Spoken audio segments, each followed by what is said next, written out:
Hello everyone. जैसा कि हमने आपको बोला था कि हम लोग डेली 20 क्वेश्चन का प्रैक्टिस सीरीज़ लेकर आएंगे और आज ये जो वीडियो है इस सीरीज़ का दूसरा वीडियो है। और ये वीडियो जो है आपको बहुत सारे कॉम्पिटिटिव एग्ज़ाम जो है उसमें हेल्प करेगी, चाहे वो बीपीएससी का एग्ज़ाम हो, बिहार एसएससी का एग्ज़ाम हो, एईडीओ का हो, सीजीएल हो, ये सारे एग्ज़ाम के लिए हेल्पफुल वीडियो है। और आप डेली ये प्रैक्टिस कीजिएगा तो आपको क्वेश्चन लगाने आ जाएगा अच्छे से। और ये क्वेश्चन आप लगाइएगा तो आपका माइंड जो है वो डेवलप करेगा कि क्वेश्चन को कैसे हैंडल किया जाता है। तो चलिए हम लोग स्टार्ट करते हैं। पहला क्वेश्चन है, महात्मा बुद्ध ने अपना पहला धर्म चक्र परिवर्तन किस स्थान पर किया था? तो इसका आंसर होगा सारनाथ। यहाँ पर महात्मा बुद्ध ने सबसे पहला उपदेश दिया था जिसे धर्म चक्र परिवर्तन कहा जाता है। आप लोग महापरिनिर्वाण भी जानते होंगे कि महापरिनिर्वाण किसको कहते हैं। गौतम बुद्ध की मृत्यु को महापरिनिर्वाण कहा जाता है, जो कि कुशीनारा में हुआ था। यहाँ पे बात करें लुम्बिनी की, तो लुम्बिनी जो है वो गौतम बुद्ध का जन्म स्थल है, लुम्बिनी में। चलिए नेक्स्ट क्वेश्चन पे चलते हैं। महात्मा बुद्ध का महापरिनिर्वाण कहाँ हुआ था? इसका अभी हमने आपको आंसर बताया। इसका आंसर होगा कुशीनगर। कुशीनगर में ही भगवान बुद्ध को महापरिनिर्वाण प्राप्त हुआ, यानी कि भगवान बुद्ध की जो मृत्यु है वो कुशीनगर में हुई थी। इसी को बौद्ध धर्म में महापरिनिर्वाण कहा गया है। बोध गया की बात करें तो बोध गया में उन्हें ज्ञान प्राप्ति हुआ था और पीपल वृक्ष के नीचे हुआ था। जो गया में जो बोधि वृक्ष है वो 5वीं पीढ़ी का बोधि वृक्ष है। ये बात आप लोग ध्यान में रखेंगे, ठीक है। नेक्स्ट पे चलते हैं हम लोग। त्रिपिटक किसकी धार्मिक पुस्तक है? तो जो त्रिपिटक है वो बौद्ध धर्म की धार्मिक पुस्तक है। त्रिपिटक में 3 पिटक है, सूत पिटक, विनय पिटक और अभिधम पिटक। सूत पिटक में सूत्र है, विनय पिटक में नियम संघ के जो नियम आचरण है वो सब है। सूत पिटक में जातक कथाएं भी हैं। सूत पिटक के जो खुदक निकाय भाग है उसमें जातक कहानियां हैं, ठीक है। और बात करें अभिधम पिटक की तो वो दार्शनिक विचार है उसमें। नेक्स्ट चलते हैं हम लोग। त्रिरत्न किस धर्म से जुड़ा हुआ है? तो त्रिरत्न भी जो है वो बौद्ध धर्म से ही जुड़ा हुआ है। तो इसका आंसर होगा बौद्ध धर्म। नेक्स्ट क्वेश्चन पे चलते हैं हम लोग। निम्नलिखित में से कौन सी बात बौद्ध धर्म तथा जैन धर्म में समान नहीं है? इसमें पूछा है समान नहीं है। अहिंसा की बात दोनों ही धर्म किया करते थे। वेदों के प्रति उदासीनता, ये भी दोनों ही धर्म के थे। आत्मदमन की बात करें तो ये जो है आत्मदमन बौद्ध धर्म में भी है, जैन धर्म में भी है, पर दोनों में है, लेकिन बौद्ध धर्म मध्यम मार्ग की बात करता है और जैन धर्म जो है वो कठोर तप पर बल देता है। तो इसका आंसर जो होगा वो आत्मदमन होगा। तो ये आपका आंसर होगा। बाकी रीति रिवाज की अस्वीकृति भी दोनों धर्म में ही है। ठीक है, नेक्स्ट क्वेश्चन पर चलते हैं। बोध गया में बोधि वृक्ष अपने वंश की किस पीढ़ी का है? तो इसका आंसर होगा पंचम पीढ़ी का, क्योंकि कुछ देर पहले ही मैंने आपको बताया था कि जो बोधि वृक्ष है जहाँ पे भगवान बुद्ध ने ज्ञान की प्राप्ति की, वो बोधि वृक्ष बोध गया में अभी जो है वो 5वीं पीढ़ी का है। नेक्स्ट क्वेश्चन की बात करें तो बराबर की गुफाओं का प्रयोग किसने आश्रय गृह के रूप में किया? तो जो बराबर की गुफाएं हैं उसका प्रयोग आश्रय गृह के रूप में आजीवकों ने किया था। नेक्स्ट क्वेश्चन, आजीवक संप्रदाय के संस्थापक कौन थे?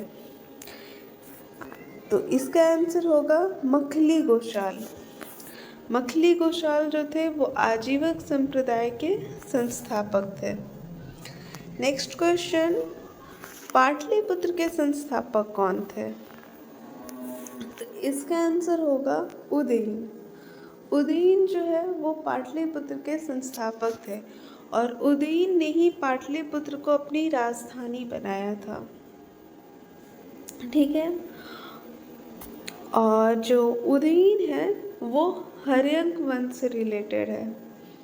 मगध साम्राज्य जो था तो उसमें 3 वंश थे ना, हर्यंक वंश, शिशुनाग वंश, नंद वंश। उसके बाद मौर्य साम्राज्य आया था। तो जो हर्यंक वंश है उसी में उदयन आते हैं, हर्यंक वंश में ही, और वही जो है पाटलिपुत्र को पहली बार अपनी राजधानी भी बनाते हैं। अब चलिए नेक्स्ट क्वेश्चन पे चलते हैं।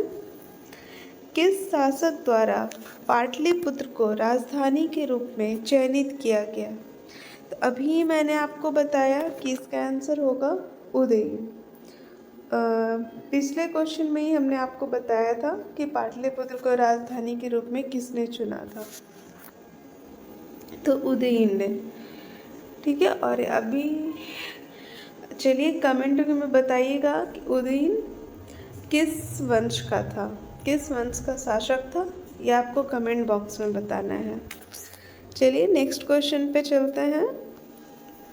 निम्नलिखित में से किस राजा ने पाटलिपुत्र नगर को बसाया था? तो इसका भी वही आंसर होगा उदयन। उदयन ने ही पाटलिपुत्र नगर को बसाया था।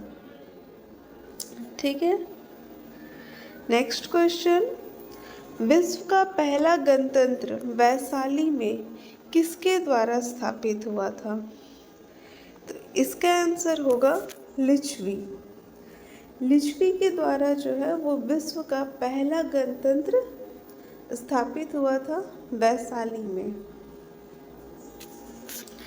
बाकी मौर्य वंश, नंद वंश, गुप्त वंश ये सब में गणतंत्र नहीं था, ये तो राजतांत्रिक व्यवस्था थी इसमें। बाकी लिच्छवी जो थी वो गणतंत्र था। अब हम लोग नेक्स्ट क्वेश्चन पे चलते हैं। मगध की प्रारंभिक राजधानी कौन सी थी? तो जो मगध है उसकी प्रारंभिक राजधानी राजगृह थी, जिसे गिरिब्रज भी कहते हैं। राजगृह जो है वो 5 पहाड़ियों से घिरा हुआ है। ठीक है, तो मगध की प्रारंभिक राजधानी क्या है? राजगृह है। नेक्स्ट क्वेश्चन पर चलते हैं। अजातशत्रु के वंश का नाम क्या है? तो अजातशत्रु जो है वो हर्यंक वंश का है। अजातशत्रु कौन से वंश का है? हर्यंक वंश का है। किनका पुत्र है? तो जो बिंबिसार है, बिंबिसार का पुत्र है अजातशत्रु, और अजातशत्रु का ही पुत्र था उदयन, जिसने पाटलिपुत्र नगर बसाया था। ये जो हर्यंक वंश है इसे पितृहंता वंश के नाम से भी जाना जाता है, क्योंकि जो अजातशत्रु है वो अपने पिता बिंबिसार की हत्या करके गद्दी पर बैठा था, और जो उदयन है वो भी अजातशत्रु की हत्या करके गद्दी पर बैठा था। तो इसलिए हर्यक वंश को पितृहंता वंश भी कहते हैं। ठीक है, तो आप लोग को कमेंट बॉक्स में हर्यक वंश के शासक का नाम लिखना है। ठीक है, फिर चलिए आगे चलते हैं। सेंड्रोकोटस के रूप में चंद्रगुप्त मौर्य की पहचान किसने की थी? तो इसका आंसर होगा विलियम जोन्स। विलियम जोन्स ने ही सेंड्रोकोटस के रूप में चंद्रगुप्त मौर्य की पहचान की थी। नेक्स्ट क्वेश्चन, ब्राह्मी लिपि को सर्वप्रथम किसने पढ़ा? तो इसका आंसर होगा जेम्स प्रिंसेप। जेम्स प्रिंसेप ने ही ब्राह्मी लिपि को सर्वप्रथम पढ़ा था। ठीक है, नेक्स्ट क्वेश्चन पे चलते हैं। मेगास्थनीज किसका दूत था? तो ये सेल्यूकस निकेटर का दूत था। मेगास्थनीज किसके दरबार में था? चंद्रगुप्त मौर्य के दरबार में था। सेल्यूकस निकेटर का राजदूत था। ठीक है, अब क्वेश्चन नंबर 18 पे चलते हैं। अंतिम मौर्य सम्राट कौन था? तो इसका आंसर होगा बृहद्रथ। बृहद्रथ जो था वो अंतिम मौर्य सम्राट था। आप लोग को कमेंट बॉक्स में बताना है कि मौर्य साम्राज्य की स्थापना किसने की थी। ठीक है, चलिए नेक्स्ट क्वेश्चन पे चलते हैं। इंडिका का लेखक कौन था? तो इंडिका का लेखक जो है वो मेगास्थनीज है, जो कि चंद्रगुप्त मौर्य के दरबार में रहते थे। ठीक है, और जो चंद्रगुप्त मौर्य थे उन्होंने ही मौर्य साम्राज्य की स्थापना की थी। घनानंद जो नंद वंश के शासक हैं उन्हें हराकर, चाणक्य की सहायता से उन्होंने घनानंद जो कि नंद वंश के शासक थे उनको हराया और मौर्य साम्राज्य की स्थापना की। ठीक है, चलिए अब नेक्स्ट क्वेश्चन पे चलते हैं, जो कि हमारा लास्ट क्वेश्चन भी है कि मेगास्थनीज की पुस्तक का नाम क्या है? तो इसकी पुस्तक का नाम अभी से तो आपको पता चल ही गया होगा कि इसकी पुस्तक का नाम है इंडिका। इसकी पुस्तक का नाम है इंडिका। ठीक है, अर्थशास्त्र की बात करें तो अर्थशास्त्र किसके द्वारा लिखा गया है? तो ये चाणक्य के द्वारा लिखा गया है, और चाणक्य को ही कौटिल्य भी कहते हैं, और चाणक्य का ही एक और नाम विष्णुगुप्त भी है। ठीक है, आपको ध्यान में रखना है कौटिल्य, विष्णुगुप्त, चाणक्य तीनों एक ही इंसान है। और अर्थशास्त्र जो है वो अर्थव्यवस्था पर पुस्तक नहीं है, बल्कि ये राज्य व्यवस्था पर पुस्तक है। ठीक है, बात करें ऋग्वेद की, तो ऋग्वेद में 10 मंडल है, ये आपको याद रखना है। अब पुराण की बात करें तो कितने पुराण हैं? 18 पुराण हैं। 4 वेद हैं, 18 पुराण हैं, और उपनिषदों की जो संख्या है वो 108 है। ठीक है, तो चलिए आज के वीडियो में इतना ही। हमारा 20 क्वेश्चन कंप्लीट हुआ। आप डेली इस चैनल को फॉलो कीजिए, और ये जो डेली सीरीज़ जो आ रहा है 20 क्वेश्चन का, उसे आप डेली अटेम्प्ट कीजिए। ठीक है, फिर चैनल को लाइक कीजिए, सब्सक्राइब कीजिए, ज़्यादा से ज़्यादा हो सके तो शेयर कीजिए। Thank you.